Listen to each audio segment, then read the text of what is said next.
हमारा इकलौता बेटा निखिल उच्च शिक्षा हासिल करने के लिए विदेश गया था, लेकिन वहीं का होकर रह गया। अच्छी पढ़ाई के फलस्वरूप उसे वहां बड़ी कंपनी में नौकरी मिल गई। जॉब के 5 महीने के अंदर ही उसने अपनी सहकर्मी से शादी भी कर ली।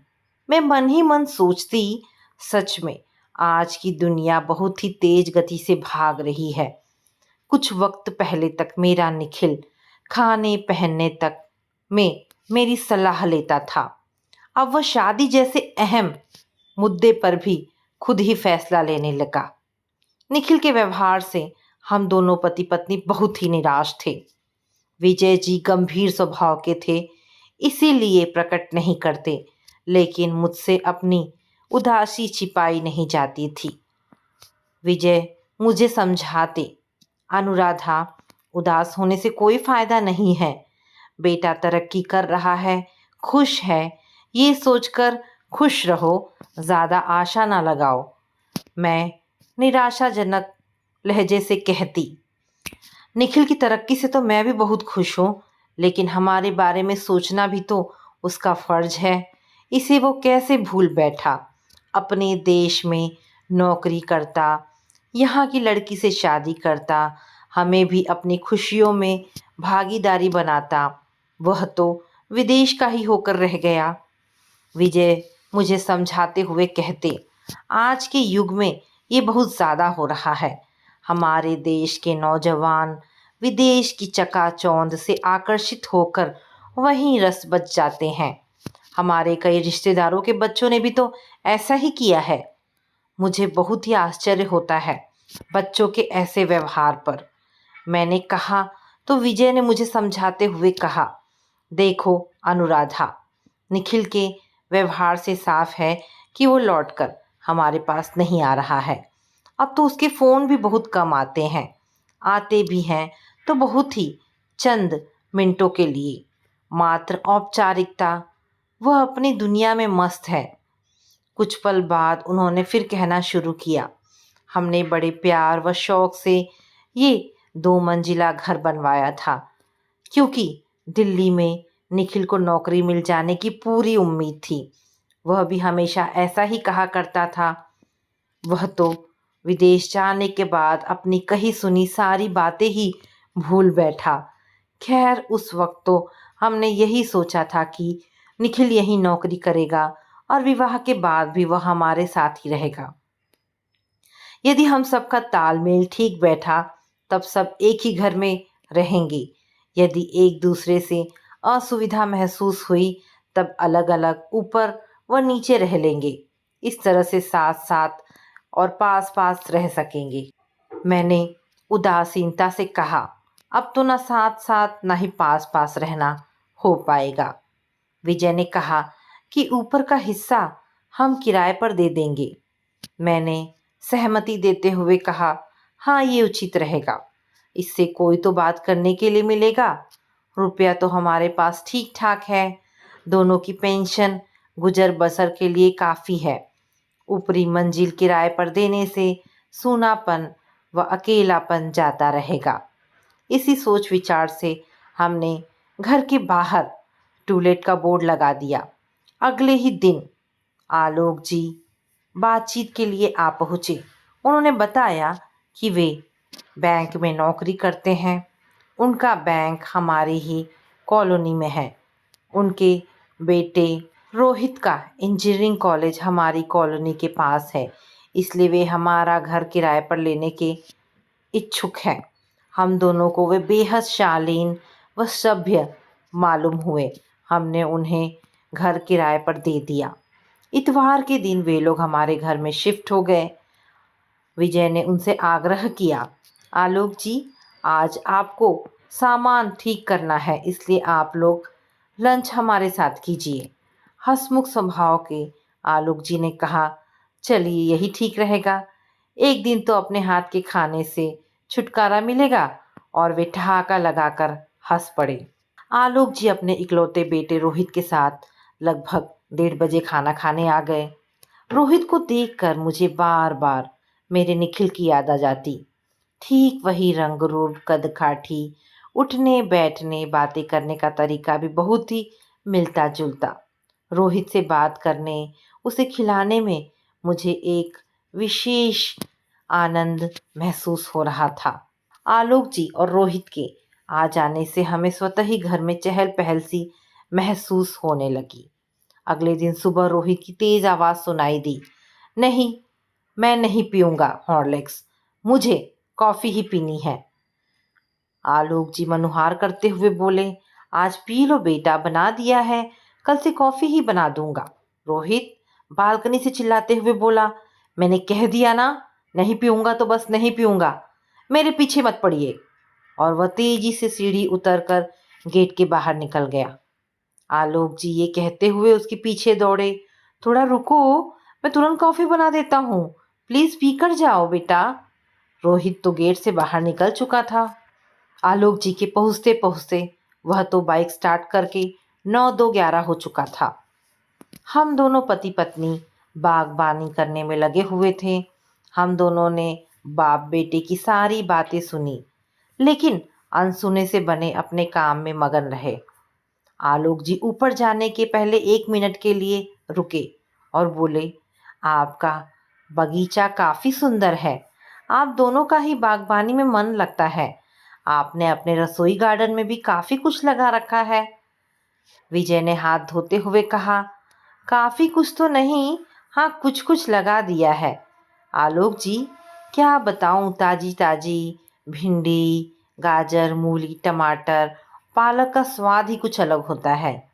विजय ने उनसे कॉफी का आग्रह किया, लेकिन वे असहज महसूस कर रहे थे, इसीलिए व्यस्तता का बहाना बनाकर ऊपर लौट गए।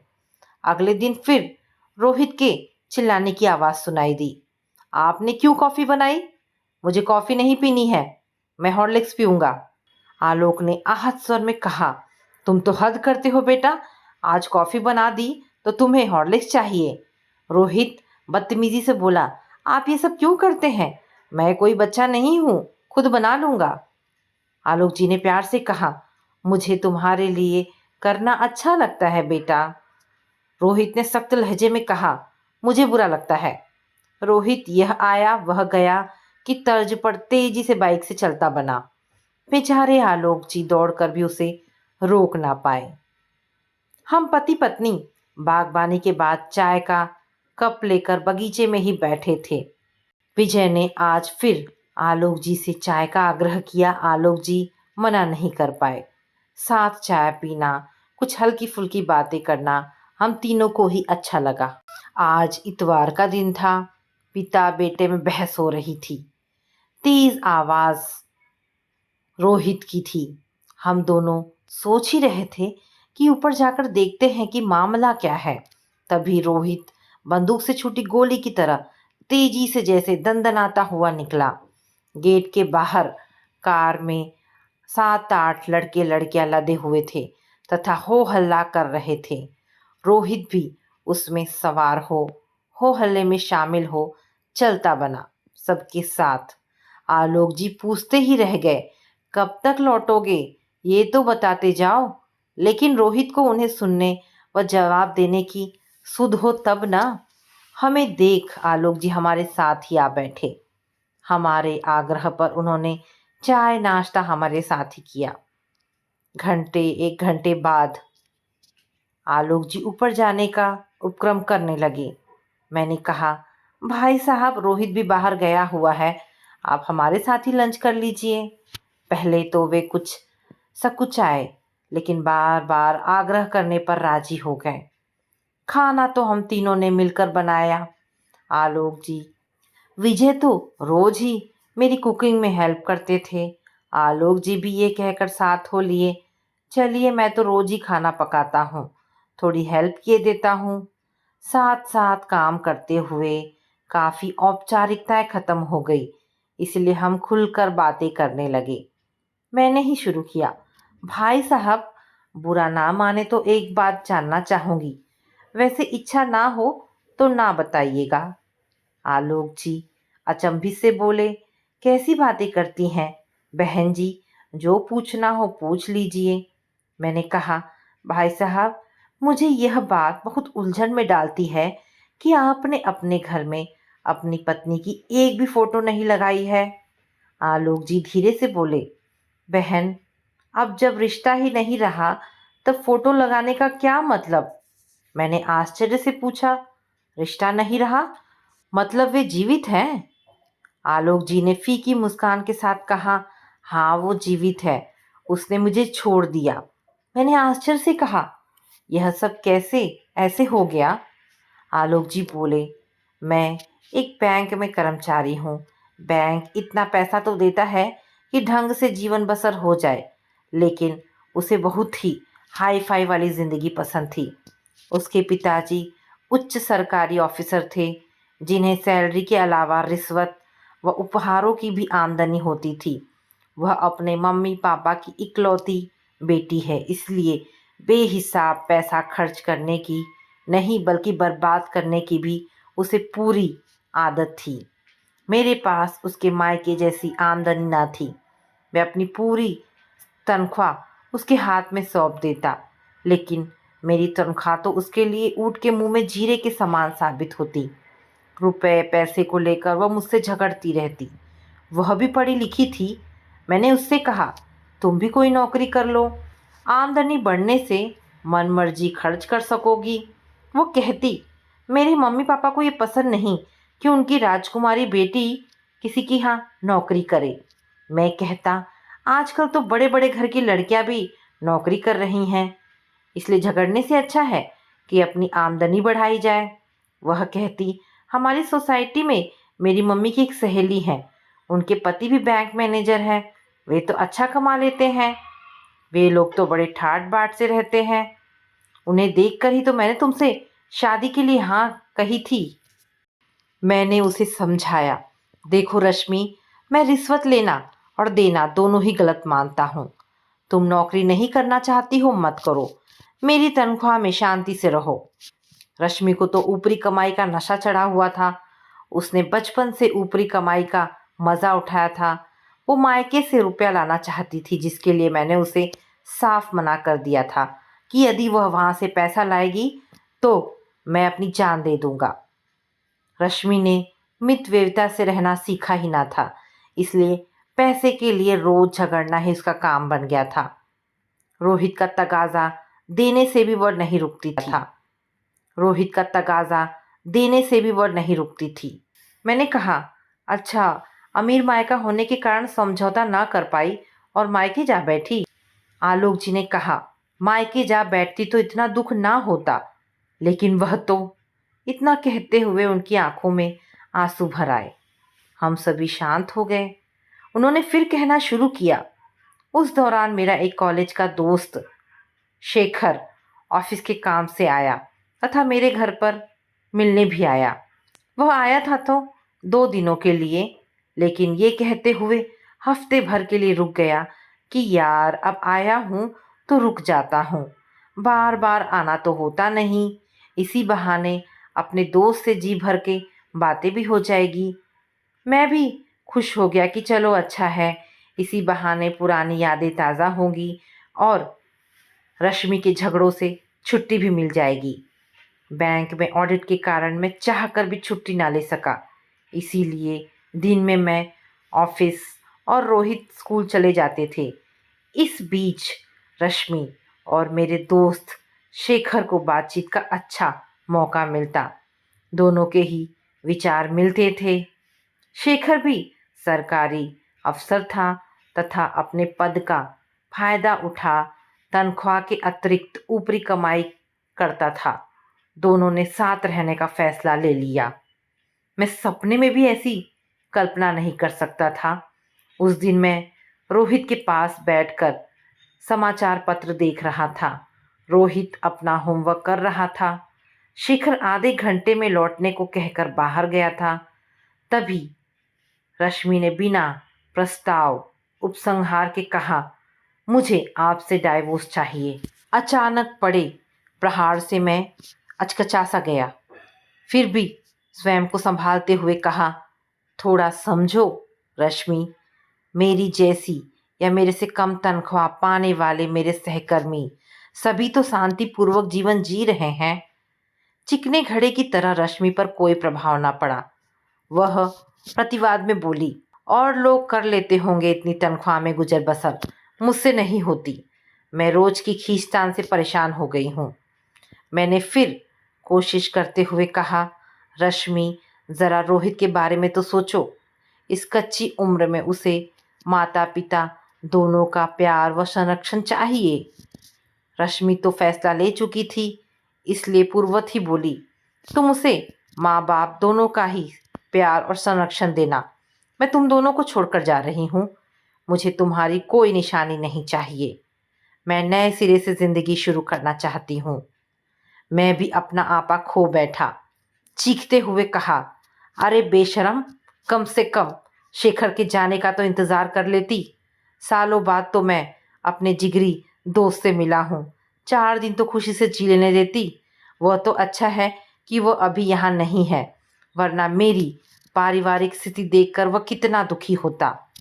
रश्मि ने कटाक्ष करते हुए कहा, मैं उन्हीं के साथ जा रही हूँ। वे मेरे लिए सही जीवन साथी हैं। न आमदनी की चिंता और न ही खर्चे का हिसाब। जैसे चाहो कमाओ और जी भरकर उड़ाओ। हम दोनों के सोच भी पूरी तरह मिलती है। रश्मि की बातें सुनकर मैं अवाक रह गया। सारी बातें समझ में आने लगी। मेरा जिगरी दोस्त मेरे साथ वक्त गुजारने के लिए नहीं रुका था, बल्कि अपने दोस्त की असंतुष्ट बीवी को अपने जाल में फंसाने के लिए रुका था। शेखर की पत्नी का 6 महीने पहले एक एक्सीडेंट में निधन हो चुका था। असंतुष्ट रश्मि को उसने भांप लिया और दो के झगड़े में तीसरे का फायदा वाली कहावत चरितार्थ कर बैठा। मैं इन सब बातों से अनजान अपनों के हाथों ठगा गया। बस उस समय से रश्मि गई तो गई। बाद में हमारा कानूनी तलाक भी हो गया। खाना बन चुका था, लंच का समय भी हो चुका था, लेकिन आलोक जी की जीवन गाथा सुन अजीब सी निराशा पसर गई थी। हम सभी मौन थे। आलोक जी ने ही चुप्पी तोड़ते हुए कहा, क्या बहन जी, खाना नहीं खिलाइएगा? मैंने उठते हुए कहा, ज़रूर ज़रूर भाई साहब, अभी लगाती हूँ। आलोक जी ने धीरे से कहा, मेरा डाइवोर्स हुए 13 वर्ष हो चुके हैं। अब तो इस दर्द के साथ जीने की आदत सी हो गई है। खाना खाने के बाद हम तीनों हॉल रूम में आकर बैठ गए। विजय ने पूछा, आलोक जी, आज आपने अपनी पत्नी के बारे में बताया, लेकिन मेरे मन में एक और सवाल है। मैं आपके और रोहित के रिश्ते के बारे में जानना चाहता हूँ। वो आपके प्रति बहुत ही रूखा व सख्त है, जो सही नहीं। कुछ तो बताइए, शायद हम कुछ मदद कर सकें। आलोक जी ने कहा, सच कहूँ तो मुझे इस हेतु मदद की ज़रूरत है भी, किंतु मैं किसी से कहने से झिझकता हूँ कि भला मेरी पर्सनल समस्या में क्यों कोई दिलचस्पी लेकर हेल्प करेगा। आपने पूछा है तो मैं आभारी हूँ और आपको ज़रूर बताता हूँ। रश्मि मुझे छोड़कर चली गई। कच्ची उम्र का नन्हा रोहित देख सुन तो सब रहा था, लेकिन समझ कम रहा था। रश्मि के जाने के बाद उसे रश्मि से तो नफरत हो गई, लेकिन प्यार वह मुझसे भी नहीं कर सका। उसी ने बेडरूम में लगी हमारी सारी फोटो कचरे के डब्बे में डालते हुए धमकी भरे लहजे में कहा, दोबारा इनकी फ़ोटो मत लगाइएगा। मुझे ऐसा महसूस होता है कि रोहित मुझे एक कमज़ोर इंसान मानने लगा है, जो अपनी पत्नी को न संभाल सका। भला वो क्या कर सकेगा? मम्मी पापा की रोज़ की किचकिच ने उसका बचपन बर्बाद कर दिया। इन झगड़ों से शायद वो खुद को असुरक्षित महसूस कर वह सख्त व रूखा बन बैठा है। मैंने कहा, आपने ठीक कहा भाई साहब। माता पिता के झगड़ों से चिढ़कर उसने आपके साथ सख्त व रूखा व्यवहार अपना लिया है। वो आपको अपमानित करके संतुष्ट होता है। विजय ने कहा, मुझे भी ऐसा महसूस हो रहा है। वो आपको बेइज्जत करने का मौका ढूंढता रहता है, लेकिन एक अच्छी बात है कि वह अपने हम उम्र के साथ अच्छा व्यवहार करता है, तभी तो उसके इतने सारे दोस्त हैं। हमें उसके मन से इस गलत धारणा को निकालना होगा कि उसके पापा एक कमज़ोर इंसान है। हमें ये कोशिश करके उसे समझाना होगा कि उसके पापा एक मजबूत इंसान हैं, जिन्होंने अपना जीवन उसकी परवरिश के लिए निछावर कर दिया। वे भी तो दूसरी शादी कर सकते थे, तब उसका क्या होता? उन्होंने स्वयं से ज़्यादा रोहित पर ध्यान दिया। हम तीनों की कोशिश से मुझे पूरा विश्वास है कि रोहित का पूरा मैल धुल जाएगा तथा एक निर्मल कोमल रोहित विकसित हो सकेगा। आप लोगों के सहयोग से यदि रोहित बदल जाता है तो मेरा जीवन धन्य हो उठेगा। मैं आप लोगों का एहसान कभी नहीं भूलूंगा। आलोक जी भाव विवल हो बैठे। मैं तुरंत बोली, कर दी ना भाई साहब परायों वाली बात। अरे अपनों के बीच एहसान कहाँ से आ गया? विजय बोले, देखिए आलोक जी, हमने अपने बेटे निखिल को प्यार से पाला पोसा पढ़ाया लिखाया। आज वह विदेश में जा बैठा है तथा परायों सा व्यवहार कर रहा है। वो खुश है, ये सोचकर हम भी खुश हो लेते हैं। अब अपनी आंखों के सामने रोहित को भटकते देख रहे हैं। हम सब उसे सही रास्ते पर लाने की कोशिश करते हैं, ज़रूर फायदा होगा। हम तीनों ने मिलकर तय किया कि ऑफिस के काम के बहाने आलोक जी एक हफ्ते के लिए शहर से बाहर जाए, जिससे हम रोहित के करीब आ सकें। आलोक जी ने तय प्रोग्राम के अनुसार रोहित को बाहर जाने का प्रोग्राम बता दिया। उसने उनकी बातों का कोई जवाब नहीं दिया। आलोक जी अपना सामान लेकर जा रहे थे। वो बेपरवाह औधे मुंह लेटा रहा। अगले दिन सुबह विजय मिठाई फल पनीर सैंडविच एक थर्मस में मिल्कशेक व एक थर्मस में हॉर्लिक्स व एक थर्मस में कॉफ़ी लेकर ऊपर रोहित के पास पहुंच गए। रोहित मैगी बनाने की तैयारी कर रहा था। विजय ने गर्मजोशी से गुड मॉर्निंग करते हुए कहा, आओ बेटा साथ में नाश्ता करते हैं। रोहित चुपचाप किचन से निकल आया। बोला, मुझे बेटा मत कहा कीजिए, मैं कोई बच्चा नहीं हूँ। विजय ने कहा, ठीक है, दोस्त कहूँगा या रोहित ही बोलूँ? रोहित बोला, जो बोलना हो बोलिए, बस बेटा मत कहिए। विजय और रोहित ने नाश्ता कर लिया। रोहित ने सभी चीज़ें शौक से खाई। विजय ने पूछा, बोलो दोस्त, कॉफ़ी पियोगे या गर्मा गर्म हॉर्लिक्स? रोहित ने मुस्कुराते हुए कहा, कुछ भी दे दीजिए। विजय ने छेड़ते हुए कहा, नहीं दोस्त, मैं इस चक्कर में नहीं पड़ूंगा। मुझे क्या पता कि आज तुम्हें क्या पीना है, इसलिए मैं दोनों ही ले आया हूँ। रोहित ने हंसते हुए कहा, आप मुझे कॉफ़ी दे दीजिए। आलोक जी से फ़ोन पर बात हुई।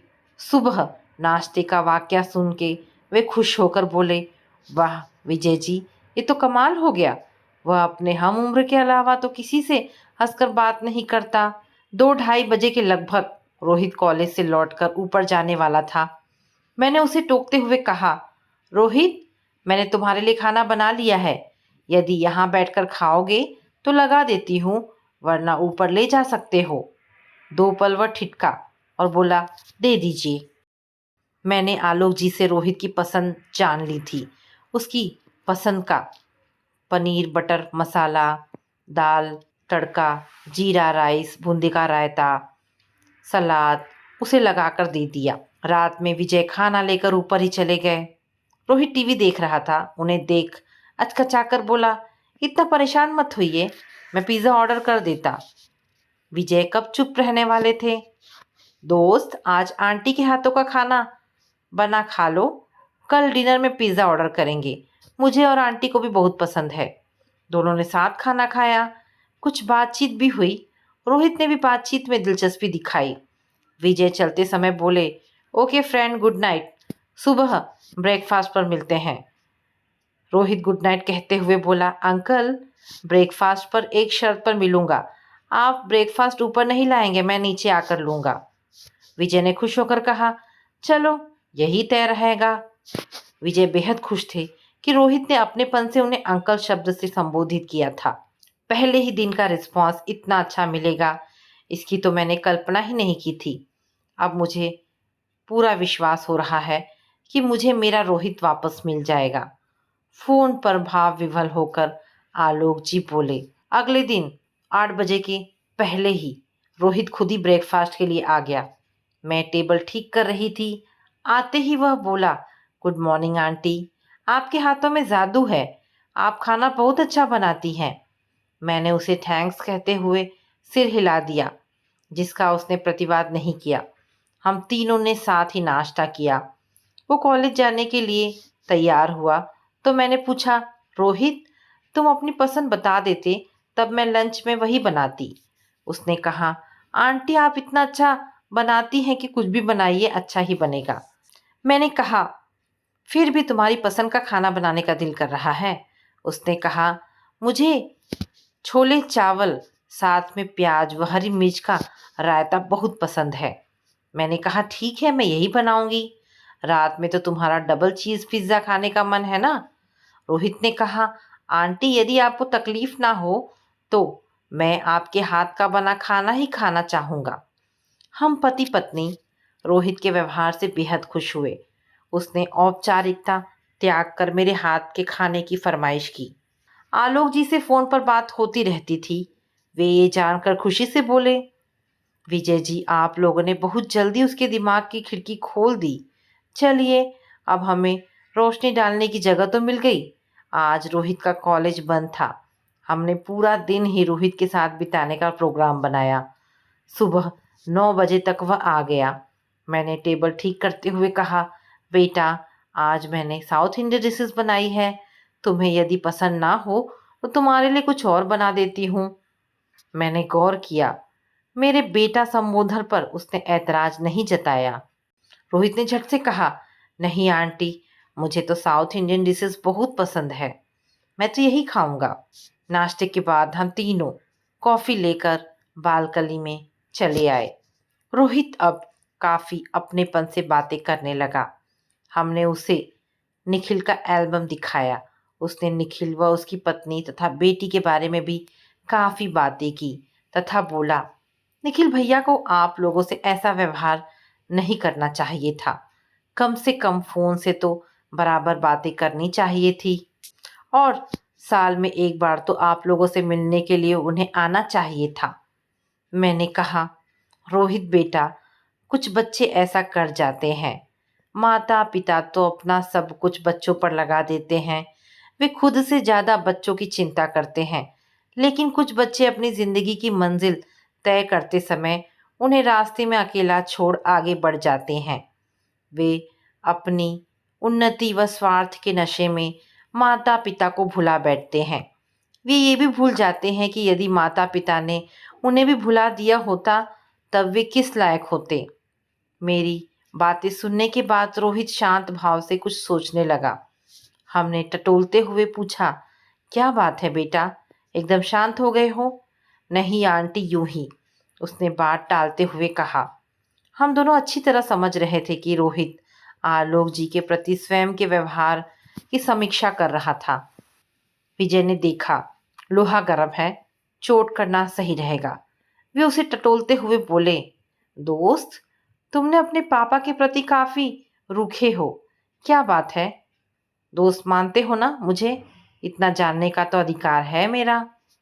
रोहित धीरे से बोला, अंकल, मैं चाह कर भी पापा के साथ सहज नहीं रह पाता हूँ। अभी वे नहीं हैं तो उनकी कमी महसूस करता हूँ, लेकिन सामने होते हैं तो चिढ़ ही होती है उनसे। मैं पूरी तरह कंफ्यूज्ड हूँ। मैंने बचपन में मम्मी पापा को हमेशा लड़ते झगड़ते ही देखा है। वह 2 पल रुककर फिर बोला, पापा मम्मी को अपनी बात समझाने में असमर्थ रहे, इसीलिए वे मुझे बेहद कमज़ोर इंसान लगते हैं। विजय ने समझाते हुए कहा, बच्चों का मन मस्तिष्क बहुत ही भावुक व कोमल होता है। वह बड़ों की बातों को देखता सुनता तो है, लेकिन पूरी तरह से समझने में असमर्थ होता है। वो अपनी छोटी समझ से एक धारणा बना लेता है। तुम मेरे बेटे समान हो, तुम्हारा भला चाहता हूँ। निश्चिंत रहो, मैं तुम्हें कुछ गलत नहीं बताऊंगा। विजय ने समझाना जारी रखते हुए कहा, दोस्त, तुम्हारे पापा एक कमज़ोर नहीं, बहुत मजबूत इंसान हैं। तुम्हारी मम्मी को मैं जितना समझ पाया हूँ वह यह कि उन्हें धन दौलत की बेहिसाब भूख थी। वे तुम्हारे पापा से रिश्वत लेने के लिए लड़ाई झगड़ा करती थी। रोहित, बैंक मैनेजर को इतनी तनख्वाह तो मिलती है कि वह एक सम्मानीय जिंदगी जी जी सकता है। ईमानदारी तो चरित्र का अनमोल गहना है। तुम्हारे पापा जैसे इंसान का सम्मान होना चाहिए, ना कि अपमान। तुम्हारे पापा को बीवी व दोस्त ने धोखा दिया। वह ऐसा घाव है जो नासूर बनकर तुम्हारे पापा और तुम्हारी जिंदगी बर्बाद कर रहा है। अपनों के धोखे को सहज कर जिंदगी को कर्तव्य की भांति निभाना किसी कमजोर इंसान के बस की बात नहीं है दोस्त। तुम्हारे पापा तुम्हारी अच्छी परवरिश के लिए अपने दुख को दरकिनार कर कर्तव्य को बखूबी निभा रहे हैं। तुम अपना कंफ्यूजन दूर करो तथा अपने पापा का आदर सम्मान करके खुद को लायक बेटा सिद्ध करो। अगली सुबह आलोक जी लौट आए। जैसे ही उनकी टैक्सी गेट के सामने रुकी, हमसे पहले रोहित गेट तक पहुंच गया। उसने जल्दी से टैक्सी का गेट खोला। आलोक जी बाहर निकले। उसने उनके पैर छुए और पूछा, कैसे हैं पापा? आलोक जी भाव विभल होकर बोले, मैं बहुत अच्छा हूँ। तुम्हें देखकर सफर की सारी थकान दूर हो गई। और रोहित को गले से लगा लिया। रोहित खुश था। वह पापा के हाथों से बैग लेकर ऊपर चला गया। आलोक जी विजय के गले से लग गए। हम लोगों ने आलोक जी के चेहरे पर अद्वितीय खुशी देखी। गुस्सैल रोहित को स्नेहमयी रोहित में बदला हुआ देखकर आलोक जी बोले, आप लोगों ने कमाल कर दिया, मुझे मेरे बेटे से मिलवा दिया। मैं कैसे आप लोगों का एहसान चुकाऊं? विजय बीच में ही बात काटते हुए बोले, दोबारा एहसान का जिक्र ना करिएगा। अभी जल्दी से ऊपर जाइए, आपका बेटा इंतजार कर रहा है। आलोक जी व रोहित से हमारा एक अनोखा रिश्ता बन गया है। इस रिश्ते ने रोहित को तो सही मार्ग दिखाया ही, हमें अकल्पनीय तोहफा दे दिया। आज रोहित एक कुशल इंजीनियर है। सुंदर व सुशील नेहा उसकी पत्नी है और दो प्यारे प्यारे बच्चों ने घर आंगन गुलजार कर दिया है। हम पति पत्नी का मन बेटा बहू पोता पोती के लिए तरसता था। अकेलेपन में हम आंसू बहाते थे। आज रोहित के कारण वह खाली स्थान गुलजार हो उठा है। ऐसा एहसास होता है कि रोहित के रूप में निखिल मिल गया है। सच में माइनस माइनस प्लस हो गया। मरुस्थल सा बना हमारा मन, रिमझिम फुहार से सराबोर हो उठा। तो दोस्तों, ये कहानी यहाँ पर समाप्त होती है। आशा करती हूँ कहानी पसंद आई होगी। अगर कहानी पसंद आई है तो प्लीज़ इसे लाइक एंड शेयर करें। दोस्तों, ऐसी ढेरों पारिवारिक कहानी सुनने के लिए मेरे चैनल को प्लीज़ सब्सक्राइब करें। मिलते हैं एक नई कहानी के साथ। धन्यवाद दोस्तों।